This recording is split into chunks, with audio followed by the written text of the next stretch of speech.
Assalamu alaikum. Dear learners and viewers, you are welcome to the online classes conducted by Mogra Pulse Union online school. I think all of the students are very fine by the grace of Almighty Allah. I am also fine by the mercy of Almighty Allah. I think all of the learners are studying very seriously at your residence. It is high time to utilize your time. I think you are doing your level best in your own house. Today I will take English second paper for the students of class 6. You will take your pen and your notebook in order that you can understand the class very properly. So, in the previous class, I discussed tense, structure number 1. Today, I would like to repeat the class for a while. Present indefinite tense. You know, their learners, এটা অন্য নাম হচ্ছে simple present tense. In our last class, I defined present indefinite tense. What is present indefinite tense? Present indefinite tense is an action of a verb in the present time. It also describes universal truth and habitual fact. গত ক্লাসে আমি structure number 1 পড়িয়েছিলাম যে subject plus Bibi base verb plus object plus extension. You know, base verb means verb present form, base verb present form. We learn English, আমরা ইংরেজি শিখি, এটা subject. We learn base verb, English হলো object. তাহলে এটা negative কি হবে? We do not learn English. আর ইন্টারগেটিভ হবে do we learn English. Negative interrogative কি হবে? Don't we learn English. অর্থাৎ আমরা ইংরেজি শিখি, আমরা ইংরেজি শিখি না. আমরা কি ইংরেজি শিখি? আমরা কি ইংরেজি শিখি না? অর্থাৎ এটা নেগেটিভ করতে হলে প্রথমে সাবজেক্ট তোমাকে ইউজ করতে হবে, তারপর ডু নট, ভার্বের প্রেজেন্ট ফর্ম প্লাস অবজেক্ট. আর এখানে ইন্টারগেটিভ করতে হলে প্রথমে ডু, তারপর সাবজেক্ট, তারপর বেস ভার্ব, তারপর তোমার অবজেক্ট, তারপর note of interrogation. Negative interrogative করতে হলে প্রথমে তোমাকে ডোন্ট ইউজ করতে হবে, তারপরে তোমার হবে এখানে সাবজেক্ট, তারপরে বেস ভার্ব, তারপরে অবজেক্ট, তারপরে কি হবে? Note of interrogation. এইভাবে আমরা স্ট্রাকচার নাম্বার 1 ফলো করব. আমরা গত ক্লাসে তোমাদেরকে কিছু HW দিয়েছিলাম. Those who have done HW very properly আর ওয়েলকাম. এইভাবে তোমরা যত বাক্য আছে ভার্ব ইউজ করে, সাবজেক্ট ভার্ব অবজেক্ট ইউজ করে অনেক বাক্য ইউজ করতে পারবা. যেমন উই লার্ন ইংলিশ, এখানে আই ইউজ করলে I learn English. You use করতে পারবা ইউ লার্ন ইংলিশ. তারপর দে ইউজ করে they learn English. He use করে হি লার্নস ইংলিশ হবে, কারণ থার্ড পারসন সিঙ্গুলার নাম্বার হলে এস বাই এর যোগ হয়. এখন today I will teach you structure number 2. আমরা জানি if subject third person singular number is SES adds in the ending of verb. ভার্বের শেষে যদি subject third person singular number হয় তাহলে তোমাদেরকে ভার্বের শেষে এস বাই এস যোগ করতে হবে. এখন প্রশ্ন হচ্ছে কোন ভার্বের শেষে আমরা এস আর কোন ভার্বের শেষে ইএস যোগ করব. ডিয়ার লার্নার্স, নোটিস ইট, লক্ষ্য করো এটা. যদি ভার্বের শেষে এস ডাবল এস সিএইচের উচ্চারণ যদি চয়ের মতো হয়, এক্স জেড থাকে, তাহলে ইএস, আর বাকি সব ভার্বের পর শুধু কি এস যোগ করব. যেমন এই গো ইএস গোস, ক্যাচ সিএইচ আছে, ক্যাচেস, ফোকাস এস আছে সব বার্বের শেষে, তাহলে কি ইএস ফোকাসেস, রিল্যাক্স এক্স আছে ইএস, তাহলে রিল্যাক্সেস। এইভাবে আমরা বাক্যগুলা বানাবো। তাহলে আমরা এখন চিনব subject third person singular number. আমরা থার্ড পারসন বলতে কি বুঝি? এখন প্রশ্ন হচ্ছে থার্ড পারসন গুণগুলো কি কি? First person, second person. Person হলো তিন প্রকার, একটা হচ্ছে first person, second person, third person. First পারসনগুলো হচ্ছে তোমার মানে আমার সম্পর্কে যা বলা হবে তাই হচ্ছে ফার্স্ট পারসন, যেমন I, me, my, mine, we, us, our, ours. Second person তোমার সম্পর্কে যা বলা হবে তাই হচ্ছে second person, you, your, yours. আর বাকি সব হচ্ছে থার্ড পারসন অন্তর্ভুক্ত, অর্থাৎ আমি, তুমি ছাড়া, ববে আছে যারা, থার্ড পারসন তারা। তার মানে তৃতীয় কোনো ব্যক্তি সম্পর্কে যা বলা হবে, মানে যে ব্যক্তি এখানে উপস্থিত নেই, সেই হচ্ছে থার্ড পারসন অন্তর্ভুক্ত। তাহলে থার্ড পারসন কোনগুলা? যেমন he, she, he, him, his, she, her, hers, they, them, their, theirs. আর রহিম, করিম, এরকম যত নাউন আছে, যত নাউন রয়েছে সেগুলো হবে কি থার্ড পারসনের অন্তর্ভুক্ত। এখন আমরা স্ট্রাকচার নাম্বার 2 ফলো করতে পারি। হি ক্যাচেস ফিশ, হি ক্যাচেস, সে মাছ ধরে। তাহলে এখানে আমরা সাবজেক্ট পেয়েছি হি, ভার্ব পেয়েছি, ফিশ অবজেক্ট পেয়েছি। এক্ষেত্রে এটাকে আমি যদি নেগেটিভ, হি ক্যাচেস ফিশ, সে মাছ ধরে, এটার বাংলা কি হবে? সে মাছ ধরে, সে মাছ ধরে। আমরা গত ক্লাসে তোমাদেরকে পড়িয়েছিলাম যে প্রেজেন্ট ইনডিফিনিট টেন্স চেনার উপায় ধর যোগ এ, বাক্যের শেষে এ অন্তস্থ উ রস্বই থাকবে। তাহলে আমরা বাক্যের শেষে কি আছে ওইটা দেখে আমরা টেন্স নির্ণয় করব। ডিয়ার স্টুডেন্টস, এখন আমি তোমাদেরকে উপরে লিখে বোঝাচ্ছি। স্ট্রাকচার নাম্বার 2, এটা নেগেটিভ করব কিভাবে? এখানে সাবজেক্ট প্লাস, আমরা জানি টু ডু ভার্ব সমান সমান কি?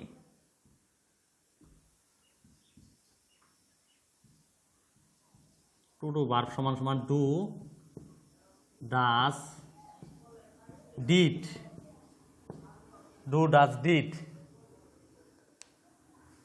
এক্ষেত্রে আমাকে নেগেটিভ করার সময় মেইন ভার্ব যুক্ত যত মেইন ভার্ব আছে সবগুলাকে নেগেটিভ করার সময় টু ডু ভার্বের হেল্প লাগবে আমাদের। এখানে যেহেতু ভার্বের শেষে এস বা ইয়ের যুগ আছে, এই জন্য আমাদের কি আনতে হবে? ডাজ, ডাজ, কারণ ও আছে, ও থাকলে ইয়ের যুগ হয়। এটার উচ্চারণ অনেকে ডু আছে, ইয়ের যুগ করলাম ডুজ বলে, ডুজ হবে না, এটার প্রোনাউন্সিয়েশন হবে কি does. Does plus B1 plus object extension, ঠিক আছে? এখন দেখো হি ক্যাচেস ফিশ, তাহলে এটা নেগেটিভ কি হবে? সে he does not catch fish, CATCH, catch fish, সে মাছ ধরে না, এটা নেগেটিভ। তাহলে ইন্টারগেটিভ কি হবে? ইন্টারগেটিভ করার সময় নেগেটিভ, ইন্টারগেটিভের স্ট্রাকচারটা দেখি আমরা। Does plus subject plus Bibi base verb plus object বা extension, note of interrogation marks, অর্থাৎ প্রশ্নবোধক চিহ্ন তোমাকে ব্যবহার করতে হবে বাক্যের শেষে ইন্টারগেটিভ সেন্টেন্সে। তাহলে এটা কি হবে? Does he catch fish, does he catch, CATCH, catch fish, does he catch fish. Negative interrogative এটা কি হবে? Doesn't, doesn't plus subject plus base verb plus object অথবা এক্সটেনশন প্রশ্নবোধক চিহ্ন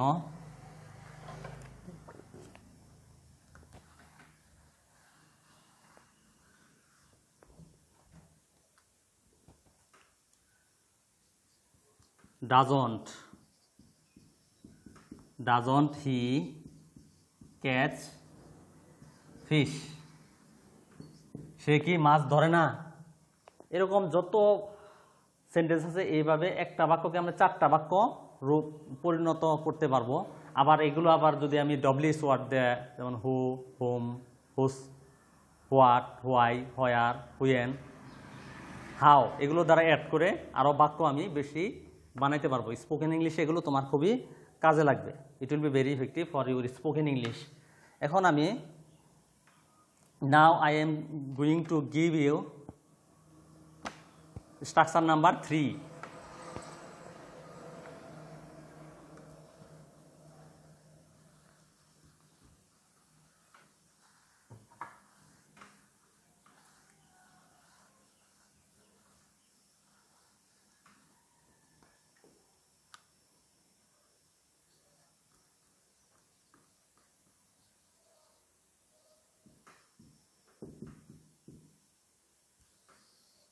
স্ট্রাকচার নাম্বার 3,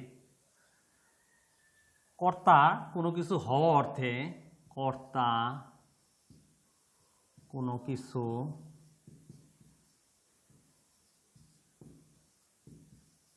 হওয়া অর্থে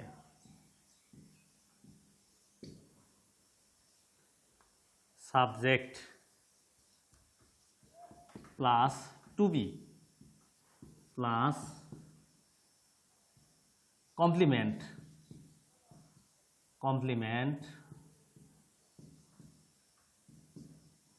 কি কি হইতে পারে এখানে? এন্ড কমপ্লিমেন্ট হইতে পারে, অ্যাডজেক্টিভ হইতে পারে, এনপি হইতে পারে, নাউন ফ্রেজ, পিপি পাস্ট পার্টিসিপল ফর্ম হইতে পারে। এখন টু বি সমান সমান কি? টু বি ভার্ব এখানে কি কি হইতে পারে? এম, ইজ, আর। আমরা জানি আই এর পরে শুধু এম বসে। If subject singular verb will be singular, অর্থাৎ সাবজেক্ট সিঙ্গুলার হলে ভার্বও সিঙ্গুলার হবে। If subject is plural verb will be plural, subject plural হলে ভার্বও প্লোরাল হবে। যেমন আই এর পরে আই এম। এখন যদি আমরা এখানে প্র্যাকটিস করি, I am, we are, you are, he is, she is, they are, Rahim is. Suppose like this you have to use. এখন I am going to give you some examples.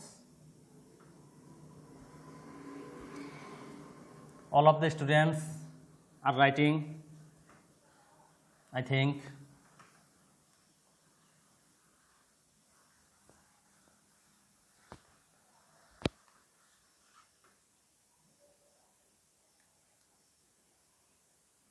Suppose সে একজন ভালো ছাত্র। এক্ষেত্রে এই বাক্যের ভার্ব নেই এখানে, তার মানে নন ভার্ব। যে ক্ষেত্রে ভার্ব নেই সেক্ষেত্রে আমাকে হয় নামক পদকে ভার্ব ধরে সাবজেক্ট খুঁজে বের করতে হবে। তাহলে এই বাক্য আমরা দুই ভাবে বলতে পারি, সে হয় একজন ভালো ছাত্র অথবা সে একজন ভালো ছাত্র। বাংলা বাক্যে ভার্ব আন্ডারস্টুড অর্থাৎ উজ্জ থাকতে পারে, কিন্তু ইংলিশ বাক্যে তোমাকে ভার্ব লিখতেই হবে। Without verb it is next to impossible to make a sentence in English language.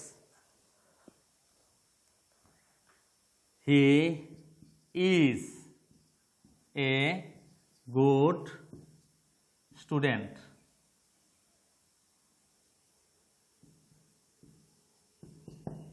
এক্ষেত্রে আমরা হিট সাবজেক্ট পেয়েছি, টু বি ভার্ব ইজ পেয়েছি, to be verb, a good student, NP noun phrase. NP হচ্ছে নাউন ফ্রেজ, অর্থাৎ ফ্রেজের কোনো সাবজেক্টও নেই, প্রেডিকেটও নেই, কিন্তু বাক্যে বিশেষ অর্থ প্রকাশ করে, সেটা হচ্ছে ফ্রেজ বা শব্দগুচ্ছ। মানে অর্থাৎ কতগুলো শব্দ বা শব্দ সমষ্টি যার কোনো সাবজেক্ট ও প্রেডিকেট নেই কিন্তু বাক্যে বিশেষ অর্থ প্রকাশ করে, তাই হচ্ছে ফ্রেজ। তাহলে এ গুড স্টুডেন্ট একটা নাউন ফ্রেজ, মানে নাউন সম্পর্কে, স্টুডেন্ট সম্পর্কে এক্সপ্লেইন করছে, এখানে ব্যাখ্যা করছে, এই জন্য এটা নাউন ফ্রেজ। এখন এটা যদি আমি নেগেটিভ করি তাহলে কি হবে, হি, তাহলে এখানে subject plus to be verb. এক্ষেত্রে আমাকে ওই ডু ডাজ ডিডের হেল্পের দরকার নেই, এখানে নট বসাইলে হবে, এগুলোর পরে নট প্লাস কমপ্লিমেন্ট, কমপ্লিমেন্ট। এক্ষেত্রে তাহলে আমি যদি করি এটা কি হবে, he is not a good student, সে একজন ভালো ছাত্র নয়। এটার যদি ইন্টারগেটিভ করি তাহলে কি হবে,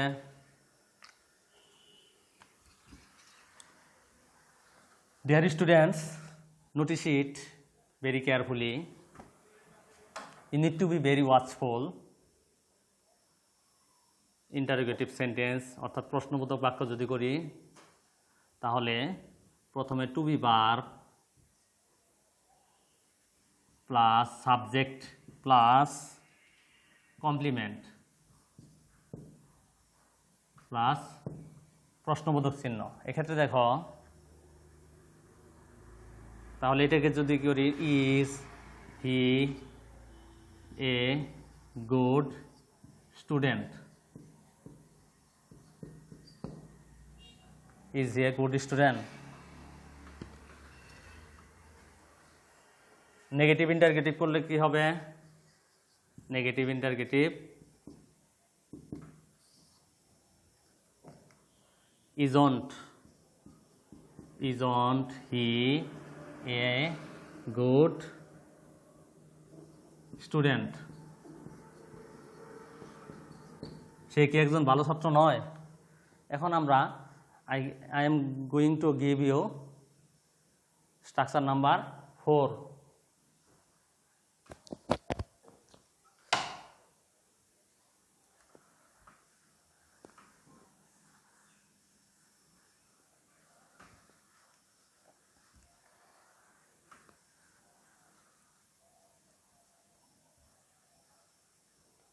Structure number 4.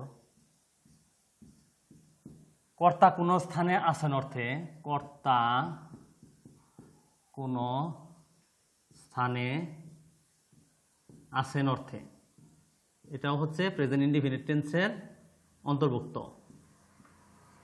এক্ষেত্রে আমাকে ইউজ করতে হবে subject plus to be, to be অর্থাৎ কি হবে, am is are plus place adverb, place adverb. এক্ষেত্রে যদি বলি আমি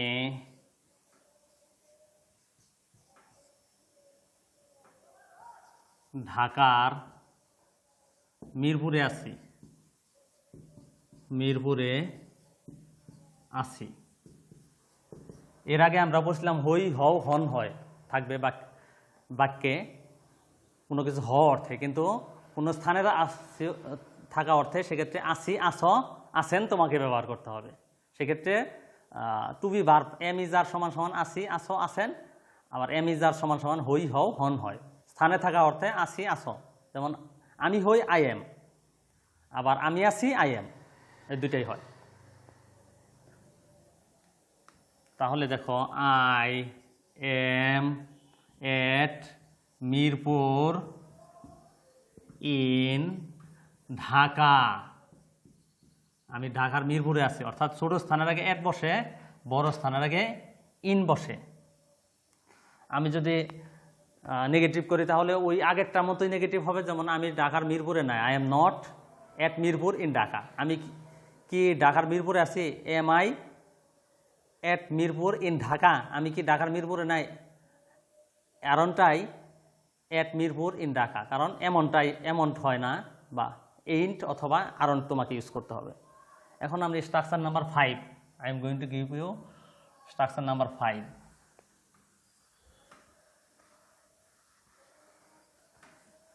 I am going to erase, dear students, you will write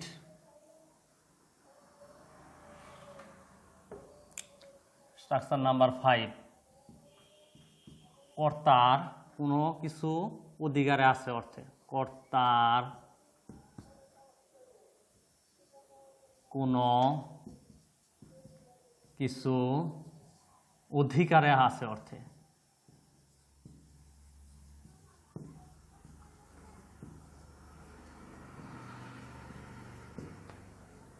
আছে অর্থে সাবজেক্ট প্লাস হ্যাভ, হ্যাজ,